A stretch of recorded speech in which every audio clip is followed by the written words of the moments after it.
When I was a child, my parents abandoned me at a gas station without a word, no goodbye, no explanation. 25 years later, they showed up at my door smiling like nothing ever happened. But I wasn't that helpless kid anymore. Here is a rephrased version of your script, keeping the length and structure consistent, and avoiding any bold text. My mother positioned me beside a fuel pump when I was 5 and declared, "Remain here. Someone will discover you." She then drove away, smiling, with my father and infant brother, leaving me amidst the swirling dust. I was unable to cry out. I simply stood, observing the vehicle recede.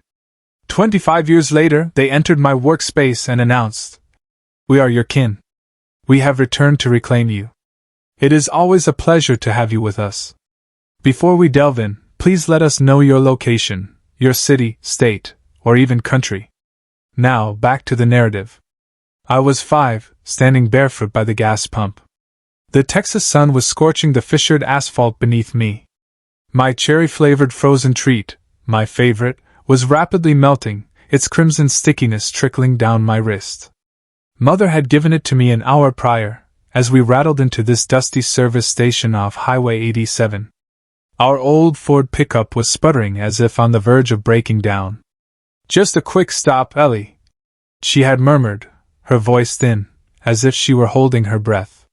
Father was at the front, dispensing fuel, his jaw clenched. Baby Sam wailed in his car seat, his plump fists flailing. I wished to quiet him, but instead, Mother pulled me from the truck. "Stand right here, Ellie," she instructed, kneeling so her hazel eyes met mine. Her hair was tangled, damp strands adhering to her forehead. "Someone will find you." "All right, just wait."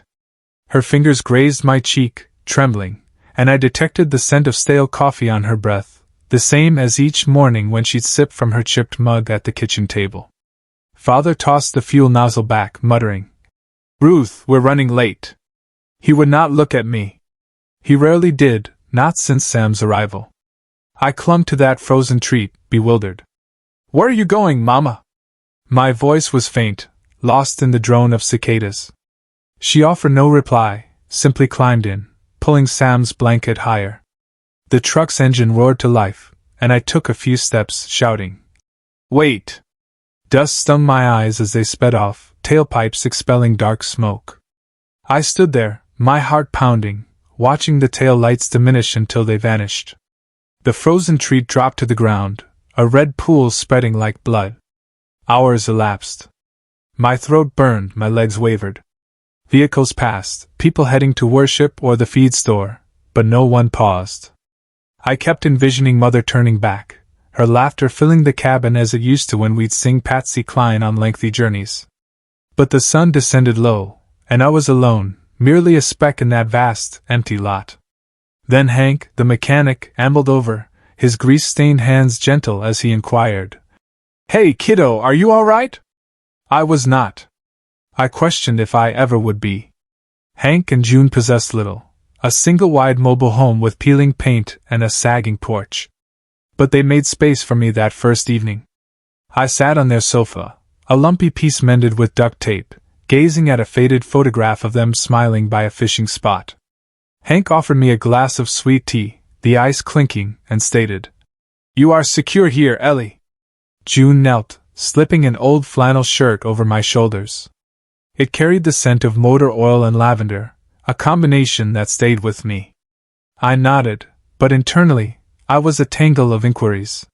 Why hadn't Mother and Father returned? Was it something I had done? The sheriff visited the following day, his boots crunching gravel. He scratched his head. He mentioned they had checked our mobile home 5 miles down the road. It was empty, clothes gone, dishes still in the sink, as if they had planned it. I pictured Mother stacking plates after supper, her humming soft over the radio.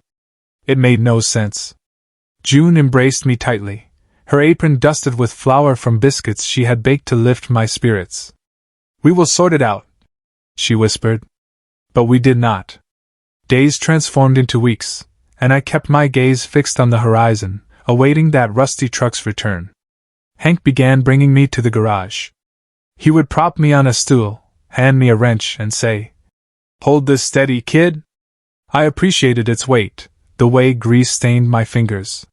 He would discuss carburetors and spark plugs, his voice low and constant, as if he were teaching me more than just engines. June braided my hair each morning before school, her hands gentle but firm. You possess a sharp mind, Ellie, she would say, securing the ends with a rubber band. I would smile, but at night, I would lie on their spare cot, the springs creaking, and weep into the pillow. I longed for Mother's off-key singing, Father's infrequent chuckle when he would win at cards. I would whisper, "Come retrieve me," into the darkness, hoping they would hear. School commenced when I was 7. Hank drove me in his pickup, the bench seat worn soft. Children stared. Word had spread about the gas station girl. I kept my head down, clutching a second-hand backpack June had mended. My teacher, Mrs. Larson, had gray hair and kind eyes. She discovered me reading under my desk one day, Charlotte's Web, and discreetly gave me more books after class. "You are quite intelligent," she remarked.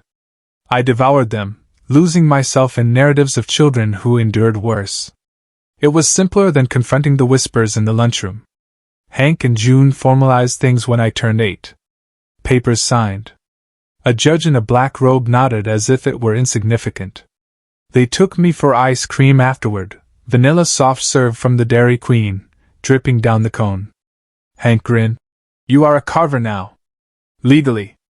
June squeezed my hand, her rings cool against my skin. I smiled back, but the feeling did not reach deep inside. I would observe vehicles entering the garage, my heart leaping each time one resembled ours. I would dream of Mother bursting in, declaring it all a mistake, her arms wide. But the lot remained quiet. Nights were the most challenging. I would awaken, sweating, seeing Father's back as he entered the truck, Mother's trembling fingers brushing my cheek. I would tiptoe to the window, the moon casting shadows on the sparse yard, and ponder their whereabouts. Was Sam walking yet? Did they miss me at all? One night, June discovered me there, her nightgown frayed at the hem. She spoke little, simply sat with me, her breathing steady. "It is all right to feel pain, Ellie," she whispered. I nodded, tears sliding down my cheeks, but I could not shake the sensation that I was insufficient. By 9, I had ceased discussing them as frequently.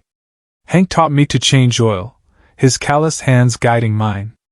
June baked pies, pecan, my favorite, and we would eat on the porch, the radio crackling with country melodies. They were good to me, more so than I had anticipated. But there was a void, quiet and profound, that their kindness could not fill. I would sit in church on Sundays, the preacher droning about affection and absolution, and I would wonder if I would ever cease waiting. I traced the scars on my heart, unseen but tangible, left by a promise that never materialized. "Someone will find you," Mother had stated. Hank and June did, but it was not the same. I was theirs now, but a part of me remained lost, stirring dust in that empty lot, hoping for a truck that never returned.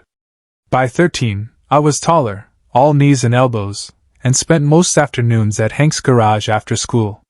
The air smelled of petrol and scorched coffee, and I would perch on a stool, tightening bolts while Hank whistled Hank Williams tunes. I had become skilled with my hands. I could replace a tire faster than some of the men he employed. Kids from town started lingering too, leaning on rusted hoods, complaining about their parents or school. I would listen, nodding over a soda, and they would reveal more than they intended. "You are easy to converse with, Ellie," one once said, kicking gravel. I did not realize it then, but that was the genesis of something. School was different. I had outgrown the gas station girl whispers, but I kept to myself, eating lunch with a book beneath the bleachers. Mrs. Larson, my English teacher, noticed. She would discreetly give me paperbacks, To Kill a Mockingbird, The Outsiders, and leave notes in the margins. "What are your thoughts, Ellie?" I would scribble back, pages filled with ideas I could not voice aloud. One day, she pulled me aside, her glasses sliding down her nose. "You possess a way with words," she said. "Have you ever considered assisting people with them?" I shrugged, but her words remained, like a seed in parched earth. Hank observed it too. He would catch me jotting in a spiral notebook, old receipts taped inside, while the radio crackled. "What is that?" he inquired once, wiping grease on his denim. "Just things," I mumbled, pushing it under a toolbox. But he would grin. "Keep at it, kid." I did. At night, I would sit on the trailer steps, June's porch light buzzing with moths, and write about the emptiness within me. Not grand, dramatic matters, just how the wind sounded that day at the gas station, or how I wondered if Sam had Mother's crooked smile. It hurt less on paper, as if I could pin it down and allow it to breathe. At 16, I reached a breaking point. I had been hauling hay with Hank all summer, my arms scratched and sunburned, when it erupted. We were eating supper, June's meatloaf, mashed potatoes lumpy but good, and I blurted, "Why did they not love me?" The room fell silent. Only the ticking of the wall clock. June set her fork down, her eyes soft. "Oh dear," she said, reaching for me. "You are enough. Always were." Hank cleared his throat, his voice rough. "Some individuals damage what they cannot mend, Ellie. It is not your fault." I stared at my plate, gravy pooling, and sensed a change. They could not repair my past, but perhaps I could construct something from it. That autumn, I joined the school newspaper. Mrs. Larson encouraged me, stating I could interview better than anyone. I would sit with students in the cafeteria, inquiring about their lives over soggy fries, and they would confide. I wrote about the football team's losing streak, the janitor who had worked there 30 years, small stories that made people feel acknowledged. People started greeting me in the hallways, and I would nod back, surprised. It was not friendship, not truly, but it was something. I maintained my distance, though. Trust was a precarious bridge I was not prepared to cross. Hank acquired a battered typewriter for my birthday, its keys sticking. "Found it at a junk sale," he said proudly. I typed late, the clacking echoing in the trailer, June snoring through the thin walls. I wrote about the kids at the garage, how Tommy's father drank excessively, how Lisa ran away but returned. I did not realize it then, but I was learning how to listen, how to hold space for pain. Mrs. Larson read one piece and stated, "Ellie, you could be a counselor. Help people for real." I dismissed it with a laugh, but the idea settled deep. Senior year, I dedicated myself. Straight A's, a stack of college brochures on my desk. Hank and June sat me down one night, their faces serious. "We do not possess much," Hank said, "but we will assist however we can." June nodded, her hands folded. "You are destined for great things, Ellie." I applied for scholarships, my essays raw, detailing the gas station, the waiting, the way I transformed it into motivation. When the acceptance letter arrived from UT Austin's psychology program, a full scholarship, I wept in the bathroom so they would not see. Hank clapped my shoulder. June baked a cake, yellow with excessive frosting. "Proud of you," they said, and I felt it, warm and genuine. But the dreams did not cease. I would awaken, 17 now, seeing Mother's hazel eyes flicker, Father's shadow in the truck's cabin. I would sit by the window, the trailer creaking in the wind, and wonder where they were. Did they ever think of me? I pushed it down, focused on what lay ahead, college, an opportunity to help children like those at the garage. Hank's words resonated. Some individuals damage what they cannot mend. Perhaps they could not mend me in their narrative, but I was now composing my own, one word at a time. At 23, I had completed college, diploma in hand, and was working at a youth center in Austin. The place was a concrete box, fluorescent lights buzzing, but it felt vibrant with children, runaways, foster teens, those with unexplained bruises. I would sit with them in a chipped folding chair, a styrofoam cup of coffee growing cold, and listen.